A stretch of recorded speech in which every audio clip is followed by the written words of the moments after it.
Hoje nós vamos estar nos preparando para aquilo que Deus já vai começar hoje na nossa vida, amém? Mas neste mês que nós vamos entrar, no mês de outubro, nós vamos estar trabalhando na Casa do Oleiro. E eu confesso para vocês que, separando algumas mensagens para pregar, dá para pregar um montão de mensagem hoje que fala sobre a Casa do Oleiro e sobre as mãos de Deus nos moldando segundo a vontade dele. Tem muita riqueza, tem muito texto, e eu falei com o Senhor hoje à tarde, eu falei assim, Senhor, como a tua palavra é rica, né? Como é um tema muito cheio de coisas preciosas para a gente, que pode mudar realmente a nossa vida, e eu creio que Deus tem preparado esse momento para nós. Então não falte nos nossos cultos de terça-feira, vença a chuva, vença o frio, amém? Mas venha que eu tenho certeza que você vai receber a palavra de Deus na tua vida e você vai ser moldado. Só que é um culto que já falo para você, que é um culto que seja cheio, com muita gente ou com pouca gente, não importa. Você precisa se sentir sozinho com Deus. Sabe aquela palavra que vem para você? Pelo menos eu gosto, assim, eu vibro muito sozinho. Eu não sou muito dependente de pessoas para me vibrar com a palavra de Deus. Eu sozinho, eu pego minhas Bíblias, eu abro assim, pastor, e eu vibro com aquilo que eu estou lendo. E toda vez que eu penso nessa palavra de Jeremias, e para quem estuda e conhece o contexto de Jeremias, sabe muito bem que essa palavra que muita gente leva para o lado só vitória, Deus, na verdade, no capítulo 18, ele está trazendo uma bela de uma exortação para as pessoas. Porque se coloque no lugar de um barro. O barro, ele não tem vida, né? Nós temos vida porque Deus nos formou. Mas o barro, ele é inanimado. Mas se coloque no lugar do barro se você sentisse o que o barro sente. Então imagine você com uma massa de barro e alguém apertando você assim. Doeria ou não doeria? Doeria. Imagine você sendo colocado numa roda, né? Que hoje nós temos a tecnologia, mas antigamente era manual, eles davam o primeiro tranco assim, depois ia no pedalzinho assim, ia girando a roda e o barro ia sendo apertado assim. E era algo tão íntimo, né? É o oleiro e o barro. Só o oleiro e o barro, mais ninguém. Entregue ali naquele momento. Então, que você sinta esses momentos que a Bíblia traz para nós. Momento de intimidade, momento de você e Deus. E tem que estar disposto. Tratamento é coisa que a gente tem que estar disposto. Não acontece da noite para o dia. Você está disposto? Tem um filminho que eu pedi para separar, tá lá, no jeito? E eu queria que você só olhasse um pouquinho. Talvez você já assistiu. Se você já assistiu, assiste de novo. Se você não assistiu, assiste pela primeira vez. E traz isso à sua memória. Imagine você passando por essa situação aqui, desse filminho aqui, você vivendo essa oportunidade nas mãos de Deus. Amém? Vamos ver se a gente consegue assistir aí. Paga a luz daqui para mim, por favor, que aí dá para ver melhor aqui. Vocês estão vendo bem? Amém? Então manda lá, João. Se tiver no jeito...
casa do oleiro. Eu quero ser alguém mais verdadeiro. Eu já estou quebrado e quero ser mudado. Eu vou descer a casa do oleiro. Quero tirar a capa e te olhar nos olhos para perder o medo de me entregar completo. Quero ser restaurado por teu amor e graça. Eis-me aqui de novo. Quero tirar a capa e te olhar nos olhos para perder o medo de me entregar completo. Quero ser restaurado por teu amor e graça. Eis-me aqui de novo.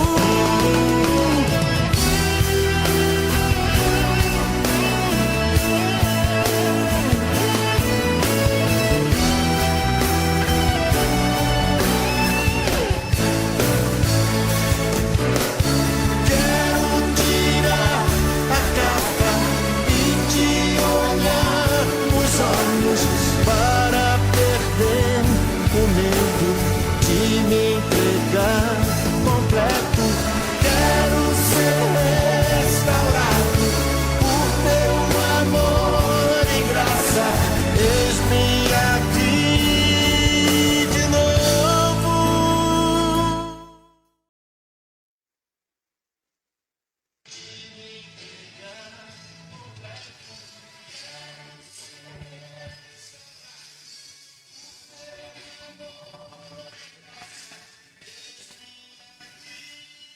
Amém. Amém. Glória a Deus. Eu gosto dessa imagem. E esse texto, abre aí comigo em Jeremias. Jeremias, capítulo número 18.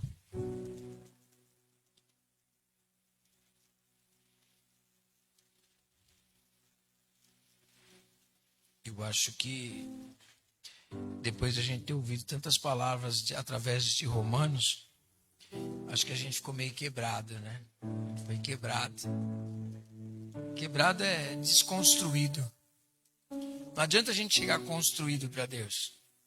A gente precisa ser desconstruído. A gente só pode estar diante de Deus construído se for por Ele. Porque muitas vezes chegamos até Deus com a construção de quem Ele é. Mas Ele é para nós aquilo que ensinaram que Ele é. Ou seja, os nossos pais nos ensinaram quem é Deus. As pessoas que nós convivemos ensinaram quem é Deus. O pastor pregou e você aprendeu quem é Deus. Mas aí eu pergunto para você, o quanto você aprendeu do próprio Deus quem Ele é? Quanto você buscou a Ele, o conheceu e teve esse relacionamento para dizer assim, olha, eu não conheço só de ouvir falar, eu conheço de andar com Deus. Olhe sua vida por uma outra ótica.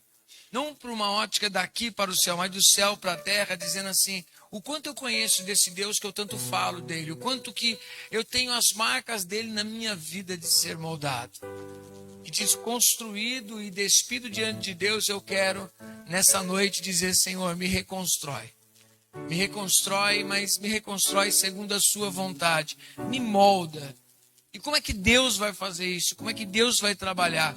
E é justamente sobre esses pontos, porque não adianta só falar de reconstruir, não adianta falar de estar na casa do oleiro, não adianta falar de ser quebrado, não adianta falar que Deus vai trabalhar em nós se nós não aprendermos como é que Deus faz isso. Aí a gente vai ficar sem entender, a gente só vai ter uma historinha, falar assim. Às vezes eu pego os adolescentes de sexta-feira, a gente vai bater um papo, eu pergunto coisa para eles que eles respondem. Igualzinho a gente responde. Só que às vezes eu pergunto, e o que isso significa? Sei não.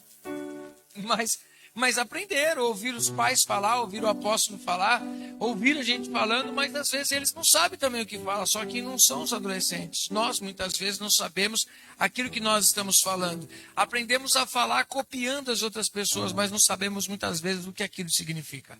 E nós precisamos aprender o que significa estar na casa do oleiro. Nós precisamos aprender o que significa ser moldado. Como é que Deus faz isso? Porque Deus molda. Amém? De uma maneira ou de outra, Deus molda. Nem que a gente tenha que passar pelo deserto para ali ser moldado, nós vamos ter que passar. Mas já que a gente disse, faça a sua vontade, não a minha, então a gente vai ter que se submeter. Amém? Glória a Deus. Capítulo 18 de Neemias, nós vamos ler só do versículo 1 ao 6. Diz assim, ó. Palavra do Senhor, que veio a Jeremias, orientando. Dispõe-te e desce à casa do oleiro, e lá receberás a minha mensagem. Desci à casa do oleiro, e eis que lá estava ele, concentrado na confecção de sua obra, sobre uma roda de madeira. Diga assim, o oleiro estava focado. Amém?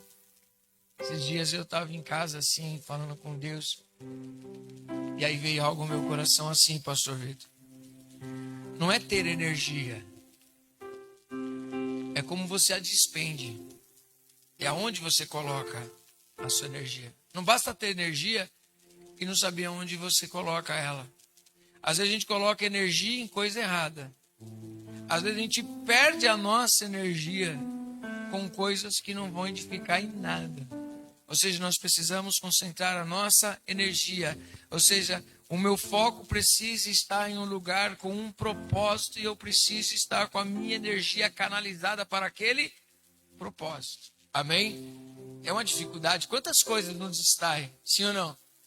Acho que uma das coisas que ultimamente eu preciso até, assim que eu conseguir resolver algumas coisas, eu vou deixar o celular, vocês vão me encontrar só no e-mail. Necessário me encontrar só no e-mail. Nossa. Mas perceba quanto o celular muitas vezes rouba a gente. Qualquer coisinha tá... Você está condicionado. E às vezes nós não percebemos isso. Estamos perdendo o foco. Imagine só uma pessoa moldando ali um vaso com o celular do lado. Vum, vum, vum, vum. Ele consegue fazer um bom serviço? E quem disse que você vai conseguir fazer uma boa coisa desse jeito? Ah, mas eu consigo. Consegue nada. Por isso que você está do jeito que está. Você acha que consegue. Aí você consegue fazer uma aparência. Mas na verdade você não tem mais conexão. Você não despende a sua energia da maneira correta. Por quê? Porque você está sendo roubado. Você está sendo um vaso rachado. Você tem rachaduras em você. E vai vazando de pouquinho em pouquinho. Quando vai ver, você já não consegue mais desfrutar daqueles momentos com Deus ou de outras coisas que você pode estar fazendo. E quando às vezes você vai olhar, o que são as mensagens? Bom dia, boa tarde, boa noite. Florzinha, coraçãozinho. Aí você fala, Jesus. Não é? Ou coisas que poderiam falar com você depois. Mas é uma coisa muito interessante, que a promessa do início da era tecnológica, a promessa é, nós vamos ter mais tempo para as coisas, não é? Porque vai ficar tudo mais fácil, vai ficar tudo mais prático. Às vezes fala assim, por exemplo, trabalhar de casa, trabalhar home office. Ah, é muito bom, não preciso pegar um ônibus, isso tem esse conforto. Quanto tempo você trabalhou home office? O trabalho, antes era assim, você trabalhava, saía, fechava a porta do trabalho, ia para casa e falava, lá fora fica o trabalho. Agora você dorme com o trabalho. O trabalho vem para dentro de casa, você estoura o seu horário, você precisa resolver aquela demanda. Ou seja, nós nos acalhamamos de coisas para fazer, quando vai ver, a gente tá doidinho, sem horário para nada, sim ou não? Aí você trabalha mais do que você tivesse lá fora. É o engano. E você pensa que você ia ter mais liberdade, você perdeu ela, porque todos têm acesso à sua vida onde você estiver. Mesmo que você tiver com o localizador desligado, vão mandar mensagem para você, vão te achar e você vai ficar agoniado ou agoniada. Quem está entendendo? Estou mentindo? Não é a realidade? Quando vai ver, você não consegue ficar nem com você mesmo. Fica você e a tela do celular. E você não sabe mais quem é você. Quem está entendendo de misericórdia? É um momento de foco. Deus e eu. Quanto tempo faz que não ficamos somente Deus e eu? Quanto tempo faz? Não, mas eu faço uma oração de 10, 15 minutos. Não estou falando nem de tempo. Às vezes minha mulher fala para mim assim, nossa, a gente podia ficar mais junto. Mas a gente tá, não, mas é junto sem fazer nada. Eu falei assim, então você tem que parar de arrumar coisa para a gente fazer. Porque senão a gente vai estar fazendo alguma coisa. Porque não é só estar junto, é a qualidade do tempo que você está junto. É diferente. A mesma coisa é com Deus. Não é só estar junto, é a qualidade do tempo de estar junto. Nós estarmos juntos, batendo um papo, nós estarmos juntos naquele lugar. Quantas vezes você realmente está inteiro naquele lugar? Já conversou com alguém, por exemplo, você falou, vamos tomar um café com alguém. Aí você vai conversar com essa pessoa coloca o celular do lado, e ela conversa com você e olha no celular, conversa com você e olha no celular. Tá você e ela ali? Tá você, ela e o mundo dela todinho ali, ela não está ali com você. Ela está longe. Infelizmente tem gente que vem na igreja, diz que veio para adorar a Deus e buscar a Deus, mas está muito longe de Deus, totalmente desconectado. E Deus falando assim, vem cá, vem para a roda aqui, ó. Eu quero tratar você. Amém? Deus ele não faz desfocado. Deus ele para tudo só para falar com você. Amém? Mas é que Deus é onipotente, onipresente, onisciente, com certeza. Mas como nós não somos, nós temos que priorizar momentos. Certo, Martas? Certo, Marias? Amém? Ou seja, priorizar o nosso tempo com Jesus. Então priorize esse momento com Deus. Então é uma preparação para tudo aquilo que Deus vai fazer na nossa vida. É momento de entrar na casa do oleiro. Entrando na casa do oleiro é momento de se colocar como barro na mão do oleiro. E o foco, você e ele. Amém? E aí diz assim, ó. Imagina a cena, se coloca no lugar do profeta. A gente tem que imaginar isso acontecendo. O profeta chegando na casa do oleiro, sentou e o oleiro talvez pergunte assim, o que você quer aqui? Eu só quero ver o que Deus tem para nós aqui, que eu não sei o que Deus tem. Ele disse que vai falar aqui hoje comigo. Então eu vim aqui na casa do oleiro para receber a mensagem de Deus. Deus não podia ter falado com o profeta na casa dele? Mas Deus tinha algo profético que ensinar para o profeta, ensinar para o povo de Israel, e ensinar para você, para mim, para todas as gerações, que com ele precisa se pagar um preço de esforçar, largar o seu lugar e falar, vai ser eu e Deus. Amém? Tem coisa que não é Deus que tem que vir até a gente. Somos nós que temos que ir até onde Deus mandou. Amém? Hoje, se existe significado de subir um monte, é o significado de você pagar um preço de se isolar e subir um monte e ficar lá com Deus. Você e Deus. Eu não tive oportunidade ainda, se Deus assim, já fui mais doido para ir. Hoje não. Mas eu nunca fui fazer nenhuma peregrinação lá em Israel, lá em Jerusalém. Mas tem vários pontos turísticos e dizem que o Sinai é um dos lugares mais terríveis para subir e descer à noite. É latitude que fala? Latitude, né? Você subir, você sente isso, voltar. E Moisés fazia muito isso.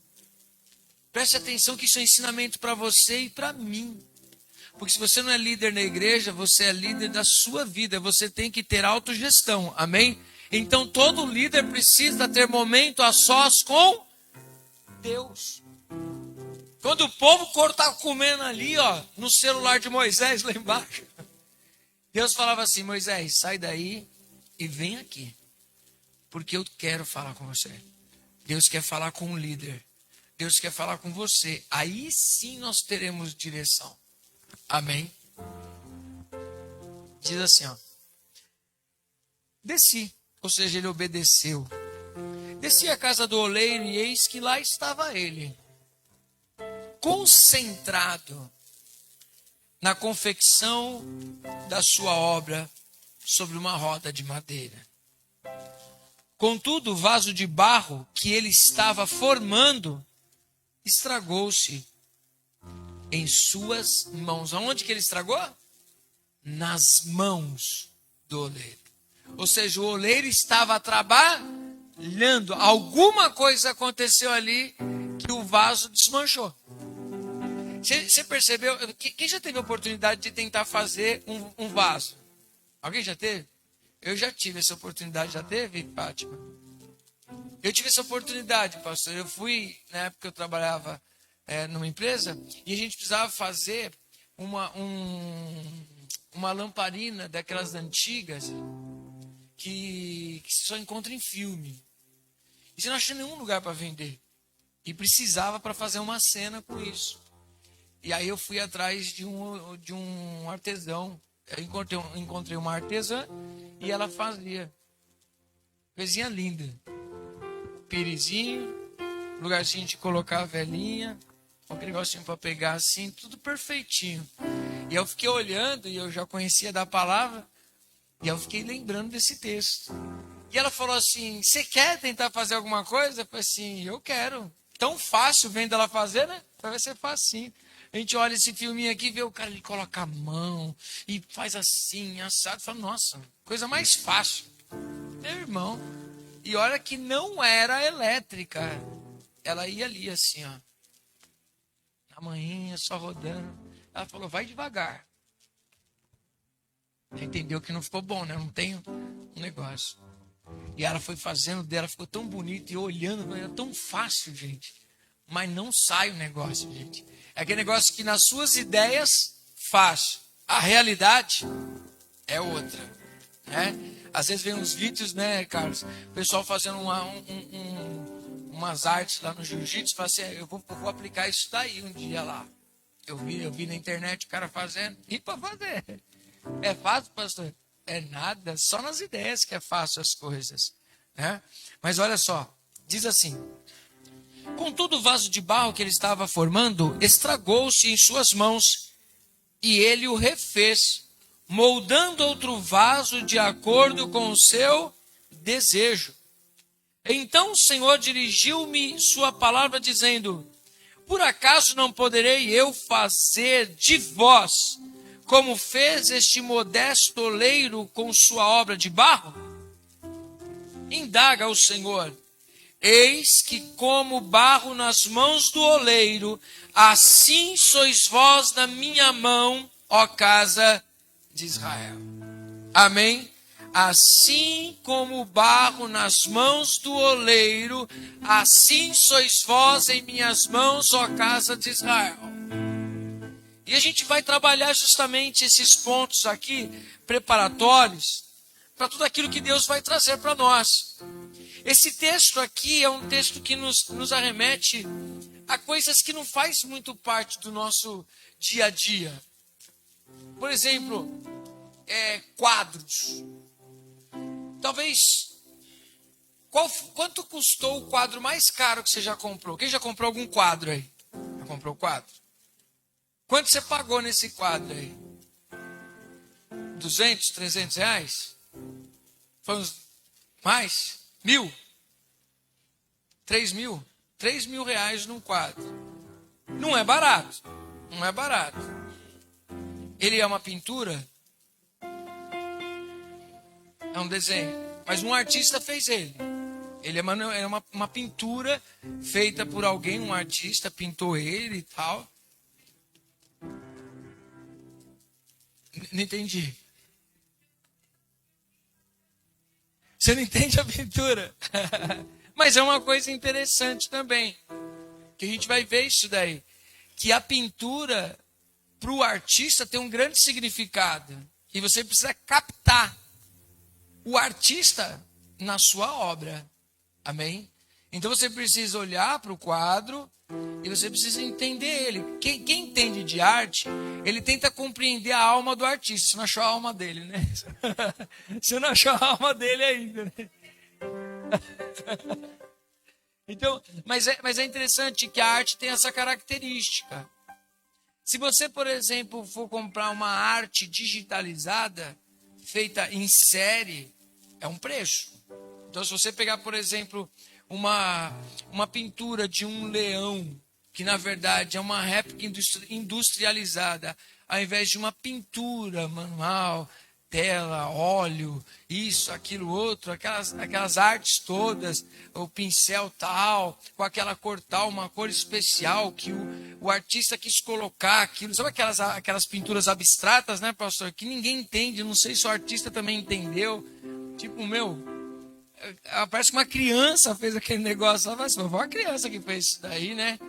Não é possível. E é que o artista está querendo dizer alguma coisa ali. As artes, durante muito tempo, quando você, por exemplo, assiste aqueles filmes de cinema mudo do Chaplin, ele está querendo dizer coisas do contexto dele, falar da indústria, quer falar da psicologia, ele quer falar muita coisa ali. Então, é arte.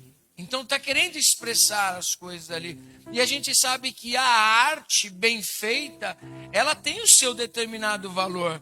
Se você vai comprar um vaso, a gente tem não está aqui, tá? Tem um vaso lá atrás, que ele é de gesso.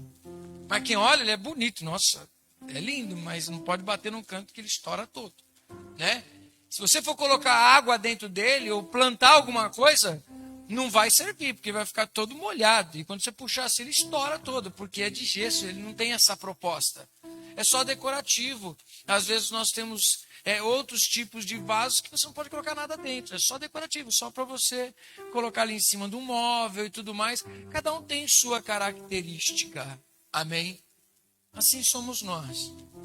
Cada um moldado para alguma coisa, segundo a vontade de Deus. Existem vários tipos de vasos, né? Os vasos pequenininhos, vasos mais gorduchinhos, né? Vários vasos, cada um com a sua proposta. O oleiro pode ser o mesmo, mas na casa dele vai ter vários tipos de vaso. Assim é na casa de Deus.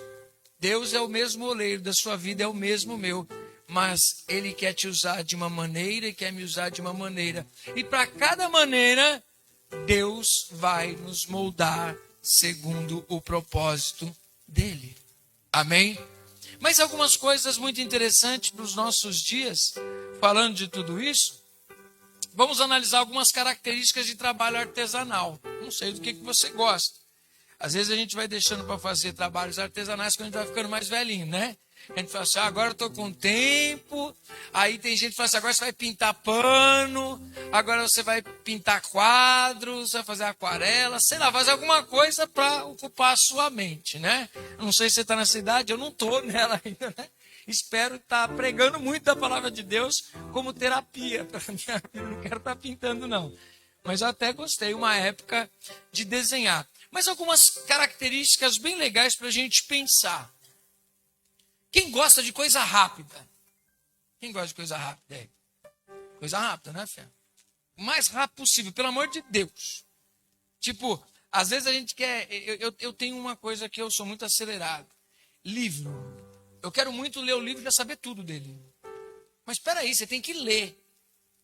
Não, mas eu quero abrir a página já pelo título, já arrebentei tudo, já sei tudo. Às vezes... a minha professora fala assim que ela me elogia e fala que eu estou certo. Pelo menos eu estou indo bem, né? Pelo menos nas provas eu estou indo bem, sem colar, gente. Mas ela fala e eu fico assim, ó. Eu sento na primeira cadeira e fico assim. E ela fala, tu é massa, você está fazendo o que é certo. Aí eu falei, porque depois se eu for ler eu vou ficar desesperado para aprender tudo. Então eu quero pegar o que tu está dizendo, porque eu sei que depois você vai cobrar. Então vai, aí eu fico. Porque quando eu pego para ler, tem uns livros assim, ó, aí você fala assim, Jesus, como é que você consegue parar num canto? Isso é uma dádiva. Você sentar num sofá, abrir um livro e falar assim, vou lê-lo. Irmão, você fala, tem que acabar logo. Você quer descobrir logo o final da história. O livro tem que ser muito gostoso para ler. Eu ganhei um livro de teologia que acho que eu não li o primeiro capítulo dele. Me exaustivo a leitura dele. E aí você fala, puxa vida, eu queria já abrir o livro, já aprendi rapidinho. Eu não sei se você sente isso às vezes. Você estudou, você leu um livro, você está fazendo alguma coisa. E quando acaba o seu dia que você se dedicou ao estudo, fazer alguma coisa assim, você fala assim, nossa, hoje eu não fiz nada. Não, você fez. O que você tinha que fazer? Estudar. Mas é porque a gente quer resolver logo, resume, me dá a resenha disso daí. Eu quero saber rapidinho o que está acontecendo, já quero resolver, eu não tenho muito tempo. Você está correndo para onde? E a gente chega assim para Deus, pastor. A gente tem a nossa idade aí, 10, 15, 20, 30, 40, 50 anos, não sei qual é a sua idade, a gente vive a nossa vida longe de Deus, fazendo o que a gente quer, a gente quer chegar na igreja e o pastor pregar uma coisa, resolveu meu problema. Eu fui lá na igreja e lá resolveu meu problema, hein, gente? Olha, que palavra abençoada, menino de Deus. Eu fui lá, mudou toda a minha vida da noite pro dia. Eu também queria. E Deus fica olhando para nossa cara. Você acha que eu sou um caixa eletrônico? Que hora que tá demorado às vezes o caixa eletrônico, né? Gente, antigamente, pensa nisso. Antigamente a gente pegava uma fila para depositar um dinheiro no caixa. Aí via lá o caixa do banco. Você trabalhou de caixa, pastor? Não, foi de gerente direto, hein? Olha. Oh, Deus. Conta. Ó, leva o comprovante embora. Agora você vai lá na boca do caixa, não tem mais esses caixas. Agora você vai lá no caixa de autoatendimento, você fica. Aí você coloca o cartão, quando tem que colocar, biometria. Nossa, para que tanta coisa? Aí vai, digita a senha, escolhe o que você quer fazer. Aí vai contar o dinheiro. Você fala, nossa, que demora. Rapaz, aonde você vai? É demora agora? Imagine antes, eu não sei como a gente vivia. Não é? E a gente chega para Deus desse jeito e Deus está assim, ó. Senta. Que eu quero falar com você. Vai ser rápido, Senhor? Senta. Se você quer ser tratada, se você quer ser moldado por mim, eu não tenho indústria, eu não tenho fotocópia, ou seja, de xerox, que é merchandise, eu não trabalho assim. Eu moldo aqueles que eu chamo. Senta e ouça. Puxa o freio de mão. Sou eu e você. Não, mas ali tem coisa rápida, um curso rápido, que eu viro pastor rápido, que eu sou líder rápido. Isso é coisa diabólica, irmão. Por quê? Porque escola nenhuma ensina, faculdade nenhuma ensina aquilo que Deus molda pessoas. Com Deus ele fala, senta. A gente fala, Senhor, jura que vai ser assim mesmo? Vai. Não é Deus que muda, somos nós que temos que entrar no tempo dele. E a Bíblia nos ensina, há tempo para todas as coisas. E é tempo de você sentar para ouvir aquilo que Deus tem para você. Senta. Apóstolo, quer dizer então que eu vou ter que passar pelo tempo de Deus? É. E a maioria das coisas, eu não vou dizer a minoria não, é a maioria das coisas que Deus faz, o processo é lento. O processo é longo. Amém? Se você vai lá, a gente falou de quadros, falar de vasos.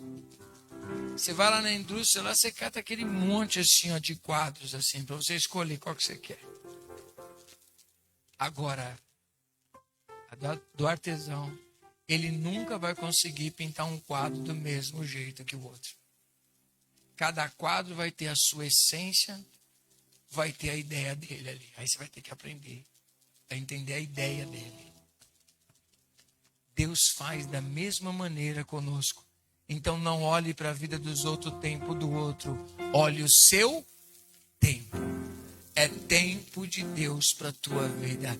E o tempo de Deus tem um compasso. É que hoje a gente está sem os bateristas aqui.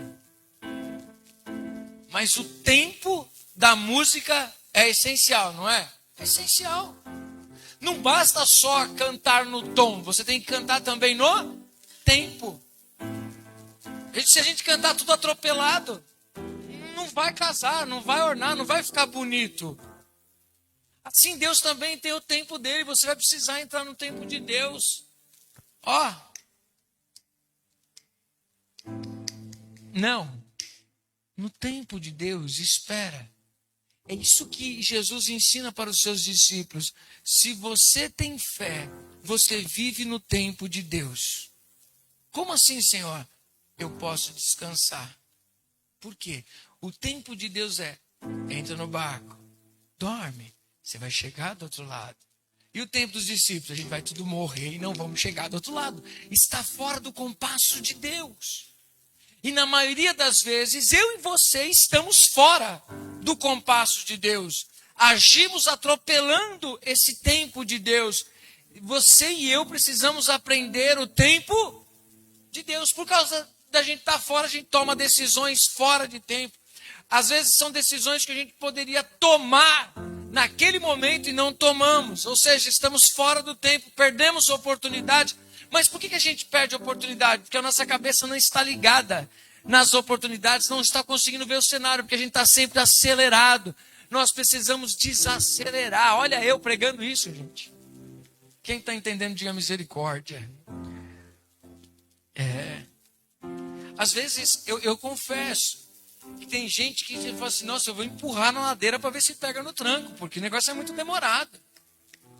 Você está muito agitado, mas às vezes você é que está errado.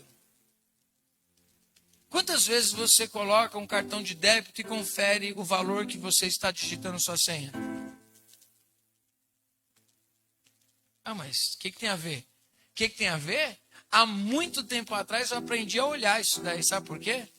Uma vez, um menino que eu passei no posto e pedi para colocar um valor. A pessoa colocou colocou o valor de gasolina, só que na hora de cobrar, cobrou outro valor. Aí eu olhei no papelzinho e falei assim, tá errado. A pessoa tinha digitado errado. Ó, se eu vou embora. Mas muitas vezes, até digitar a senha, já vai ensinamento, agora você já está condicionado. Quando você passar no lugar e passar o cartão de débito, você vai olhar agora. Quanto que você está pagando lá. Porque às vezes você pode estar sendo lesado e nem sabe. Por quê? Porque você está agitado, não está prestando atenção no que você está fazendo. Então, uma característica que nós aprendemos do trabalho artesanal é que ele leva tempo. É um processo lento e é um processo longo. Amém? Outra coisa que a gente aprende, que a matéria-prima precisa ser purificada. Não é catar um barro, jogar um negócio, moldou e vamos embora. Não. Além de levar um tempo, você tem que pegar a matéria-prima e preparar ela para começar a fazer. Ou seja, se tiver pedrinha, você tem que tirar ou não tem? Tem que tirar a pedrinha. Se tiver ar, precisa tirar o ar ou não precisa tirar o ar? Precisa. Porque sabe quando você vai descobrir que vai dar ruim se você deixar essas coisas? Quando você colocar lá no fogo, em alta temperatura. O que vai acontecer com ele? Racho. Amém? Então nós precisamos entender que quando chegamos para Deus, não chegamos prontos. Nós chegamos como matéria bruta. É inevitável que você está cheio de pedrinha em você. Diga para o irmão que está do seu lado, você está cheio de pedrinha aí. Diga para ele, tem muito ar aí. E como é que faz para arrancar as pedrinhas e tirar o ar? Você vai ter que bater a massa. Tira a pedrinha. Antes você vai ter que ter peneirado aquele pó. Mas vai bater ela, você vai fazer uma massa homogênea. Você vai arrancar as pedrinhas e bate ela e vira para tirar o ar e aperta para ela ficar homogênea. Assim, não? Agora imagine você no lugar do barro. Ia doer ou não ia doer? Então se prepara. Porque Deus pega e faz doer. Ah, mas eu não quero. Todos nós fugimos da dor. Ninguém gosta de dor. Alguém gosta de dor? Nossa, amo dor de dente. Amo dor no pé. Né, pastor? Ninguém gosta de dor. Nós não queremos dor. A gente foge da luta, a gente foge da dor, da dor. A gente foge do sofrimento, sim. Mas aqui, o que a palavra nos ensina nessa metáfora do oleiro, do barro, do vaso, é que ele precisa preparar o material para aquilo que ele vai fazer. Amém? Outra coisa que nós percebemos também, que aquilo que leva o processo lento, leva um tempo, o material é bruto. Eu sou uma pessoa que eu gosto de bolo. Quem gosta de bolo aí? A irmã Vânia, eu falo, olha, fora da curva. Ela um dia passou com um disco de pizza que ela comprou na padaria lá em cima, porque ela ia montar a pizza na casa dela. Olha que trabalho, gente. Vai lá em cima buscar o disco de pizza para depois levar para casa dela, para montar o disco de pizza, assar o disco de pizza para depois comer. Não compra uma pizza pronta, gente. Fazer um bolo. Quem gosta de fazer bolo aí? Algumas pessoas. Quem gosta de comer bolo? Comer. Aí você pega e faz o seguinte. Vamos fazer um bolo? Bom, vamos fazer um bolo. Aí você precisa dos ovos, você precisa do fermento, você precisa do leite, você precisa do forno. Você vai fazer uma sujeira, Aí você resolveu fazer um bolo de laranja.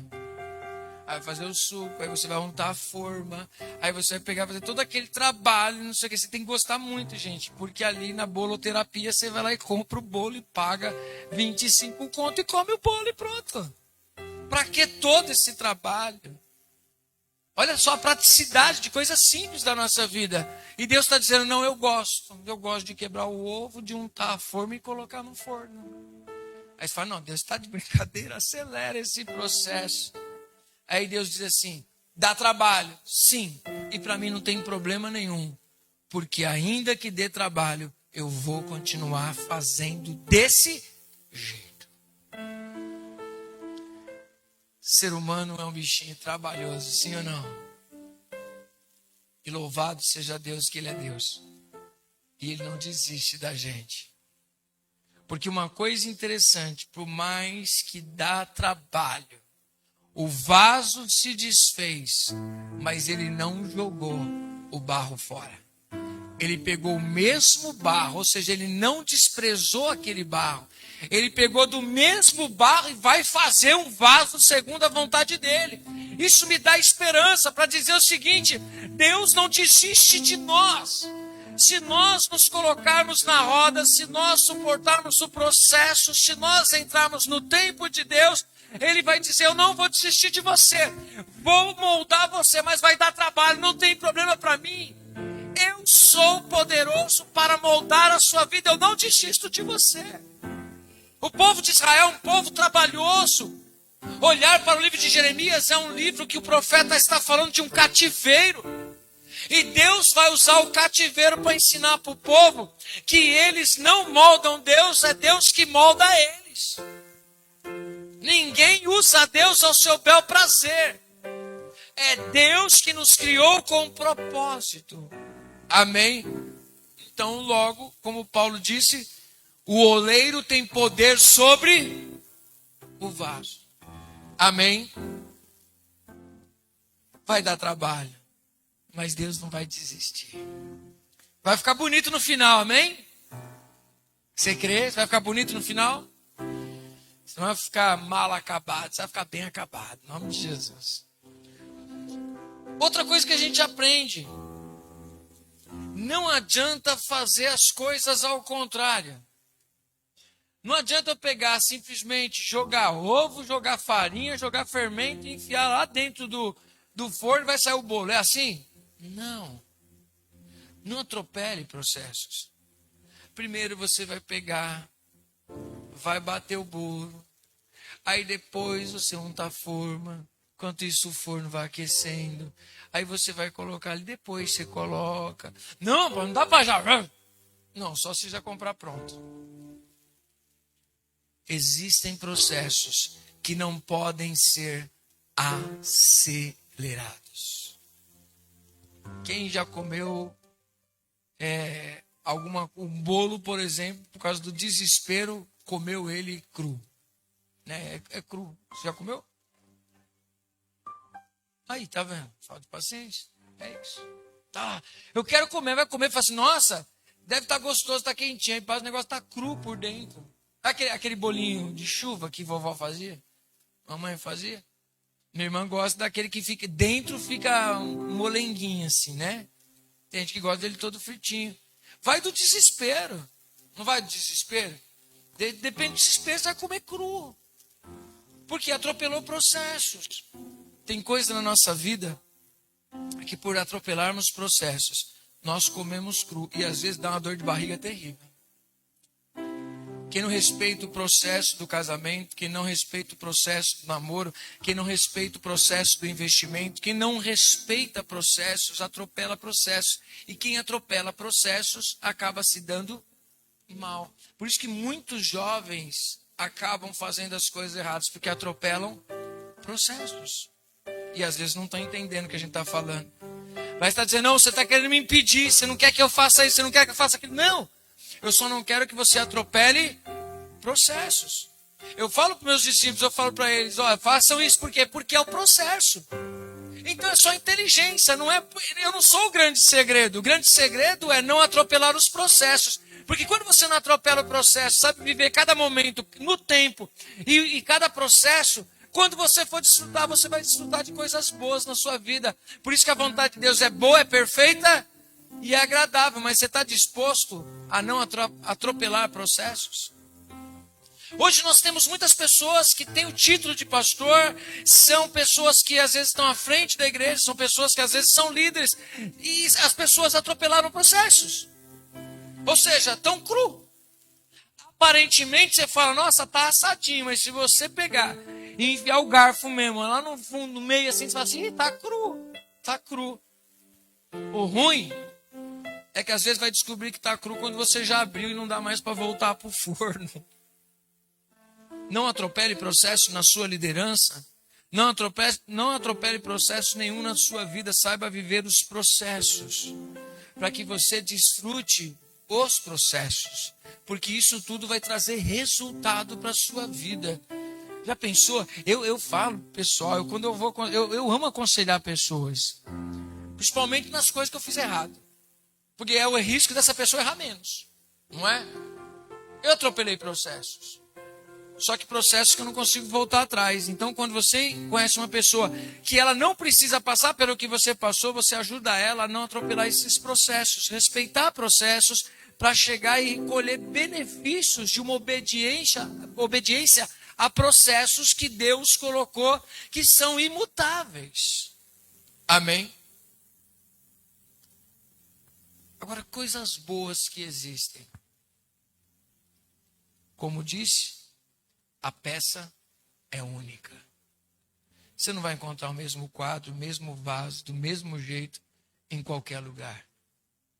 É uma peça única para Deus. Você é único. Existem umas coisas bem interessantes da gente aprender a aplicar. Todos nós somos indivíduos, mas todos nós também somos sujeitos. Indivíduos, quando nós falamos, quem é ser humano aqui? Você é um indivíduo.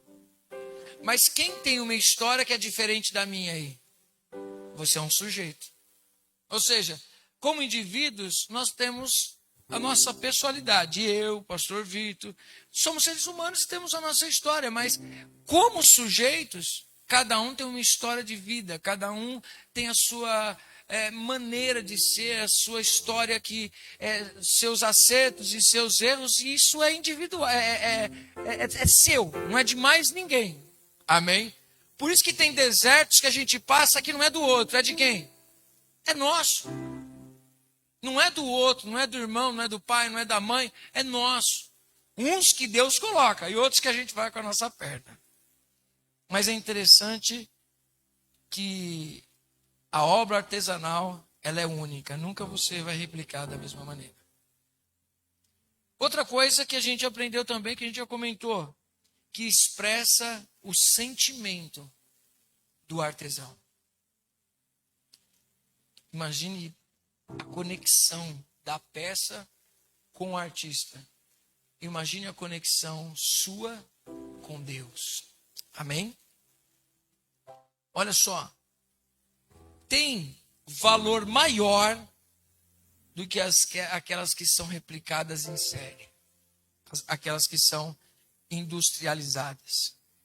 Vamos ler Isaías 64:8. Isaías 64:8.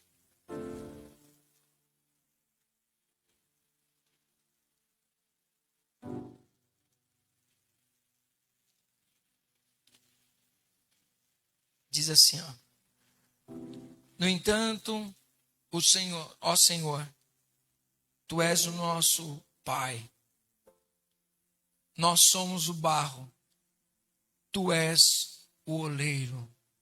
Todos nós somos obra das Tuas mãos. Amém? Aí eu separei algumas coisas aqui que nós precisamos colocar como parâmetros para a nossa vida, para nós entrarmos nessas ministrações que Deus tem para nós. Se olhamos na passagem de Jeremias capítulo 18, que Deus está falando com Jeremias, presta atenção como é que o oleiro trabalha. Você vai usar isso daí para entender como eu trabalho, Jeremias. Eu não vou desistir do meu povo, como o oleiro não desistiu do vaso. Eu não vou desistir do meu povo e eu vou moldá-lo segundo a minha vontade, como o oleiro também moldou o barro conforme a vontade dele. É uma coisa interessante também olharmos para essa passagem e percebermos que o vaso não estava pronto. Um vaso pronto, para você remoldá-lo, o que você vai ter que fazer? Quebrar. Mas como que você vai quebrar ele? Não é só quebrar, porque você não derrete barro. Você moe barro.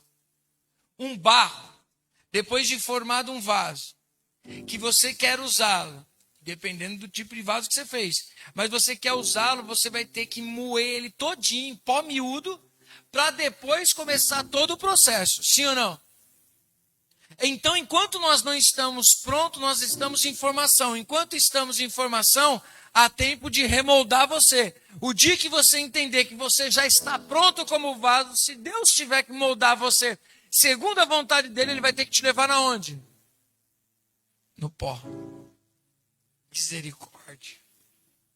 Mas se essa for a necessidade, enfim, o que fazer? Já que nós não temos escolha, se nós, de nossa livre e espontânea vontade, embora pela influência do Espírito Santo, estamos aqui nos colocando na presença de Deus e dizendo assim, Senhor, eu estou cansado de ser do jeito que eu quero, eu queria ser do jeito que o Senhor quer. Para ser do jeito que o oleiro quer, o barro manda ou não? Quem manda? O oleiro. Você tem que estar disposto a qualquer processo, a qualquer coisa. Amém? Então nós precisamos de algumas características nessa decisão que nós tomamos hoje. Você tem que querer de verdade. Você tem que querer.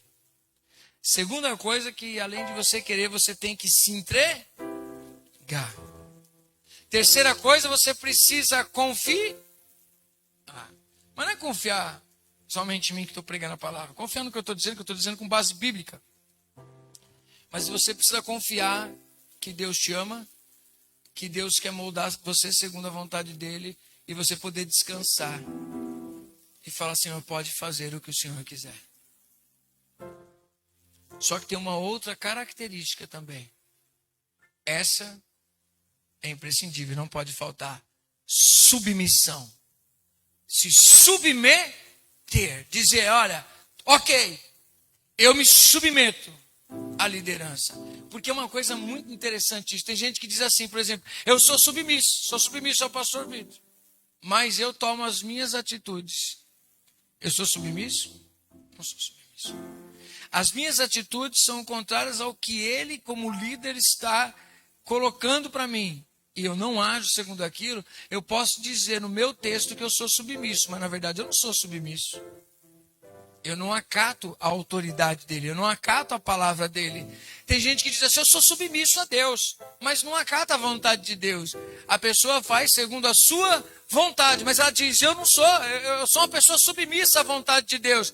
Mas a palavra de Deus diz que quando o povo de Israel estava sendo guiado no deserto, quando Deus falava para eles assim, agora chegou a hora de vocês irem, eles levantarem acampamento, eles obedeciam e iam. Quando Deus não levantava o fogo ou a coluna de nuvem, eles ficavam parados, ou seja, eles estavam submissos, eles não faziam nada fora a vontade de Deus. Quando Moisés diz, olha, Senhor, se o Senhor não for conosco, não vale nada, não nos mande isso se o Senhor não for conosco. Então, se Deus não mandou, a gente fica. E se Ele mandou, a gente vai. A gente obedece à voz de Deus. Por quê? Porque nós somos submissos a Deus. Se Ele falar fica, eu fico. Se Ele falar vai, eu vai. Você não tem vontade própria? Pô, já entreguei lá na cruz a minha vontade própria. O meu livre-arbítrio me levou a escravizar-se. O meu livre-arbítrio me levou aos pés da cruz. E como Paulo disse, agora eu sou escravo da palavra que eu sou obrigado a pregar. E ai de mim se eu não pregar. Porque eu me fiz escravo daquilo para o que fui comprado. Lá na cruz, Jesus me comprou. E agora eu sou escravo de Cristo. Agora já não vivo mais eu, Cristo vive em mim. Isso aí é forte, gente. Já não vivo mais eu. Agora Cristo vive em mim. Então que direitos alguém que não está dentro de você tem? Se é você, nenhum. Acabou. A vontade de Deus está sobre a sua vida. Então você vai, se Deus permitir.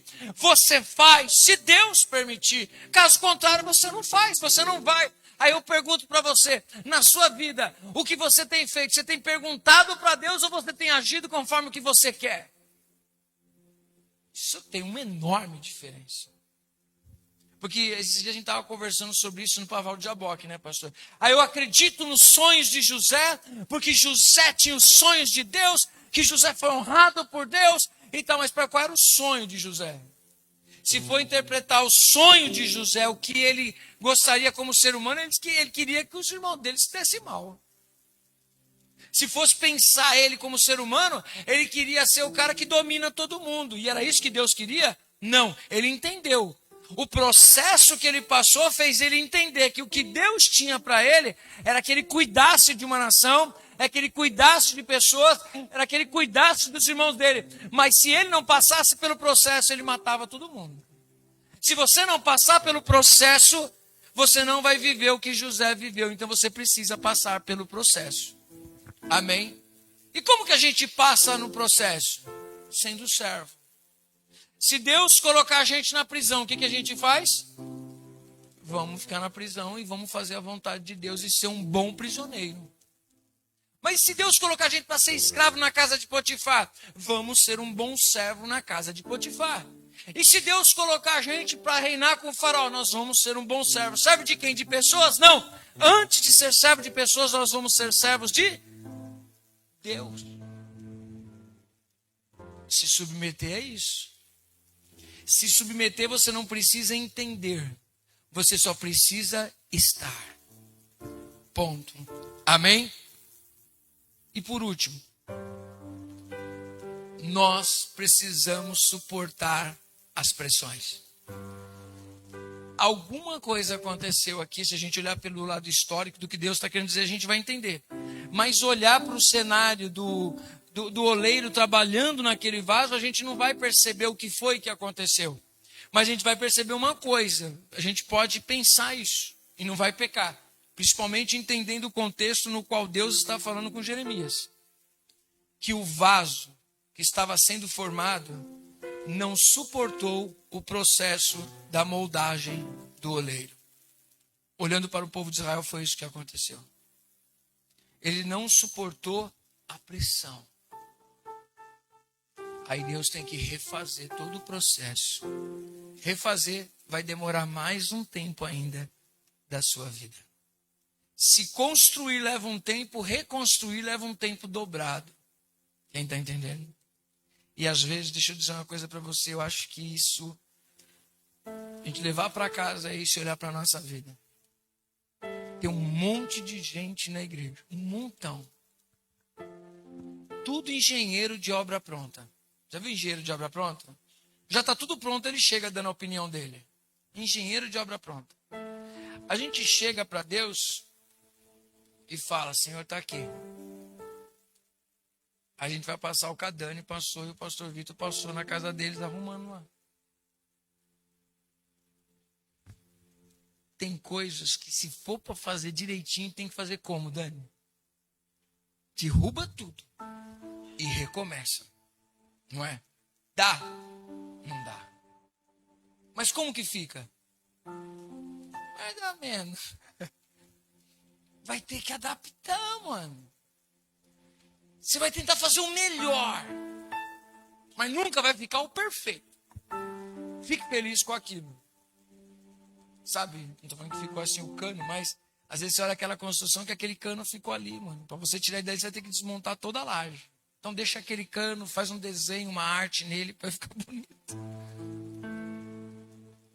Às vezes você vê que muitas vezes a gente constrói casas, acaba elas por dentro e por fora. Fica aquele monte de casas, tudo sem acabar por fora, com aquele tijolão amarelo. Um dia eu acabo. Quando? Sabe aquele negócio que o provisório vira definitivo? Coisa assim. Só que com Deus, o grande problema é esse. Ele não mete a mão em muro torto.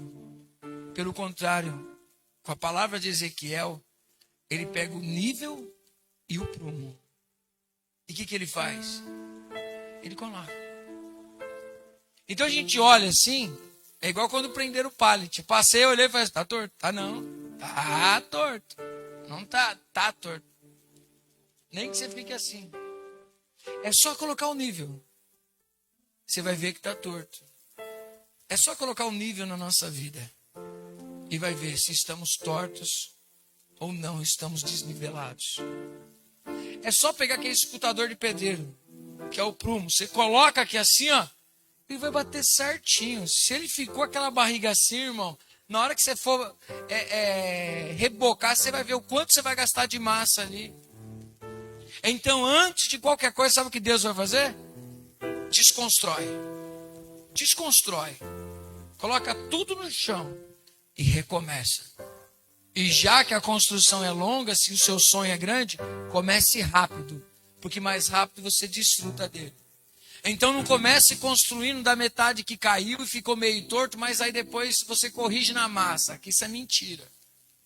Dá para rebocar uma pessoa dentro dessa massa que você está falando aí.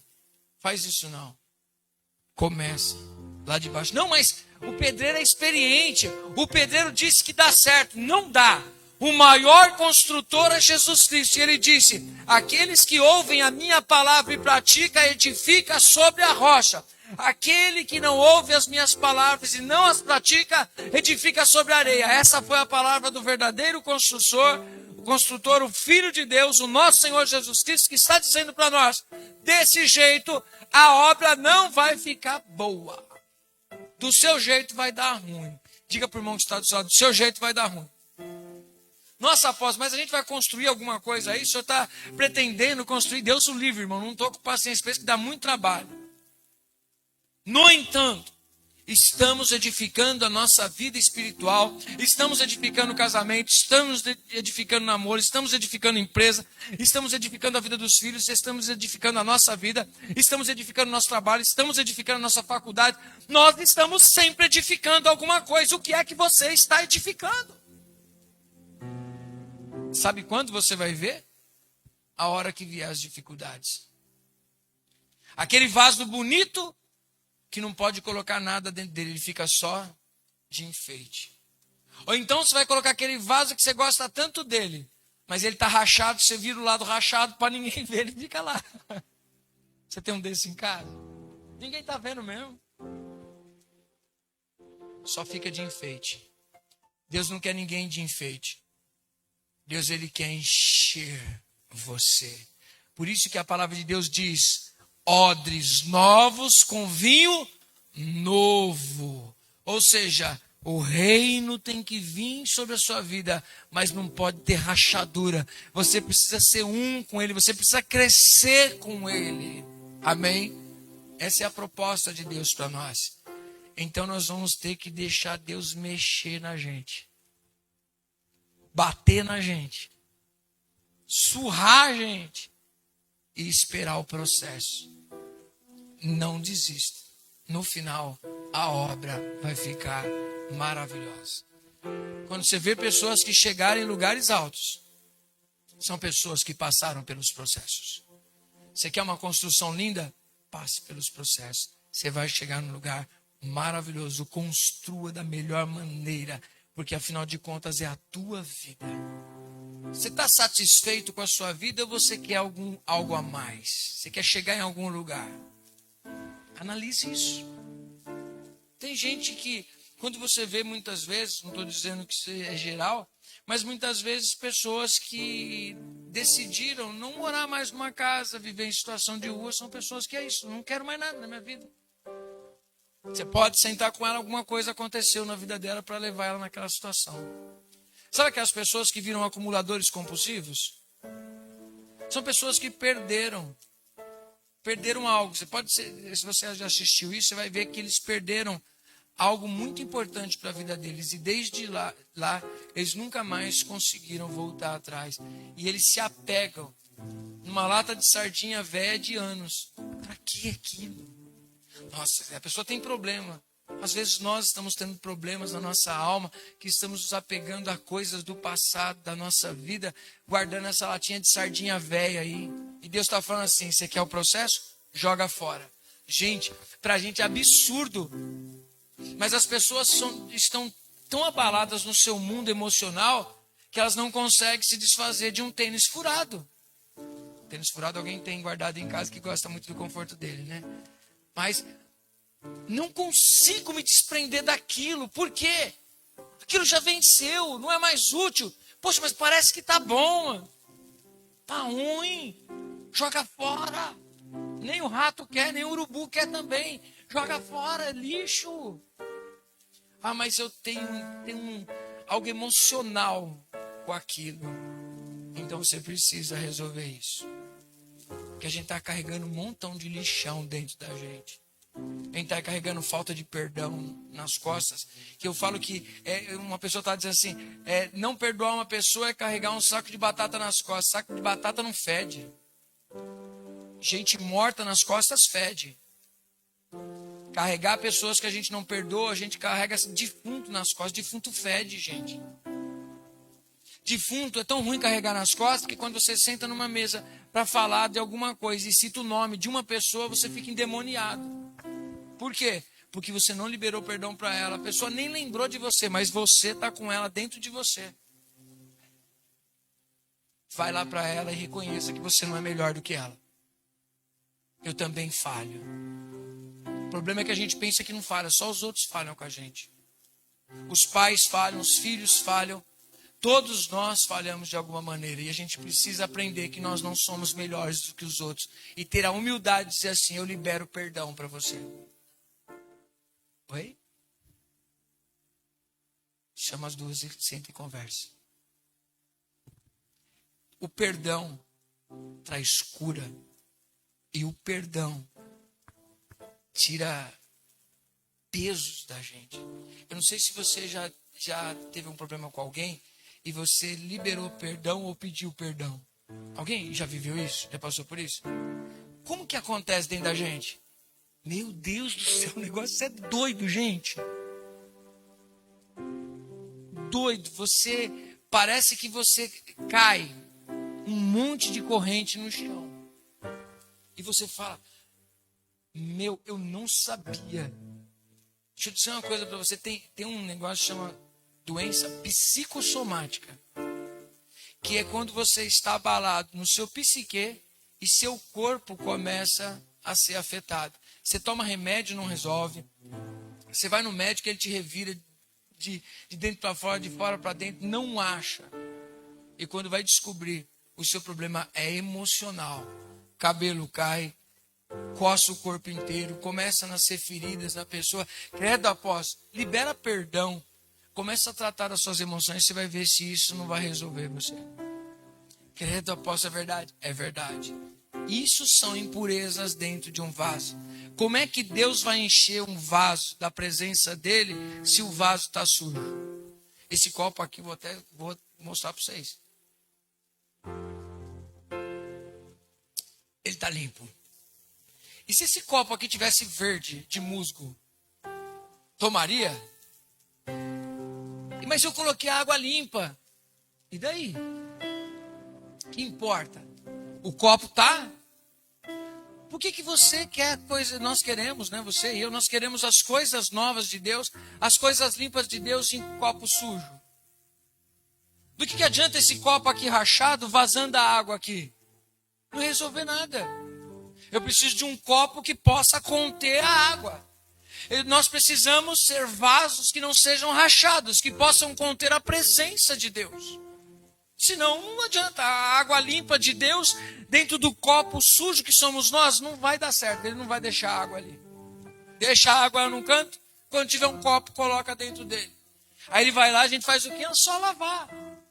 Mas parece igual aquelas louças de casa, né? Fala, nossa, quem vai lavar essa louça?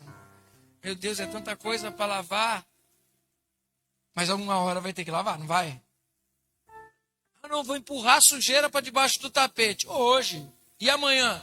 Também. E depois? Também. Quando vai ver, você tem um tapete decorativo.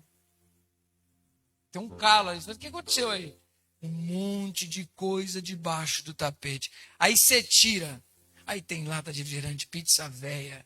Tem um monte de coisa. Mas, credo, apóstolo, que nojeira. Nojeira, nas nossas emoções estamos fazendo a mesma coisa. E não é nojeira? Você vai ter que comer essa pizza estragada que está aí dentro de você. Ah, mas vai passar mal. Por isso que você vive passando mal. Não tem vontade de viver. Está entrando em depressão. Não tem paixão por nada na sua vida. Não vê esperança em nada. Até o psicólogo vai ter muito trabalho para tratar você. Tem material pra caramba. Quem está entendendo, diga misericórdia. Precisamos nos limpar. Isso é vida extraordinária.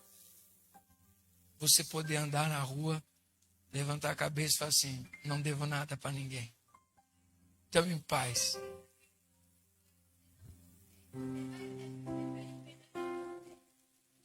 Você precisa de um intermediário entre você e a pessoa.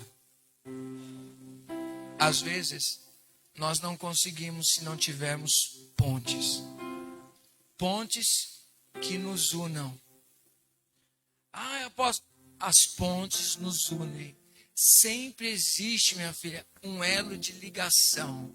Ah, mas eu não quero admitir. Arrogância.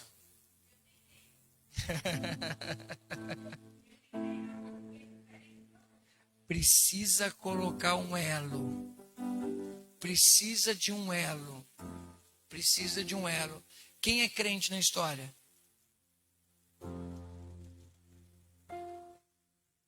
Então o crente perdoa 70 vezes 7.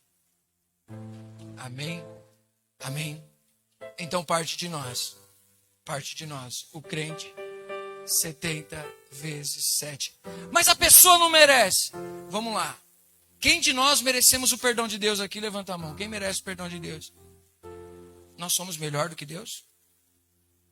Então 70 vezes 7. Se nós somos cristãos, 70 vezes 7. Mas e não aceitou? 70 vezes 7. Ah, não dá. Então eu preciso me humilhar cada vez mais para que Cristo cresça em mim. Porque Cristo olhou para nós e disse, eu amo vocês, mesmo pecadores. Eu perdoo os vossos pecados. E depois, a gente deixou de pecar? A gente ainda peca. E o que Jesus faz? Eu perdoo o pecado de vocês. Se Jesus ensinou para nós amarmos os nossos inimigos, então o negócio é forte. Por isso que as ministrações de domingo são fortes. Discípulos de Cristo. Todo cristão é um discípulo de Cristo. E quem quer imitar a Cristo? Pai, perdoa. Eles não sabem o que fazem. Amém? Vamos se colocar de pé. Em nome de Jesus. Construa pontes. Construa pontes.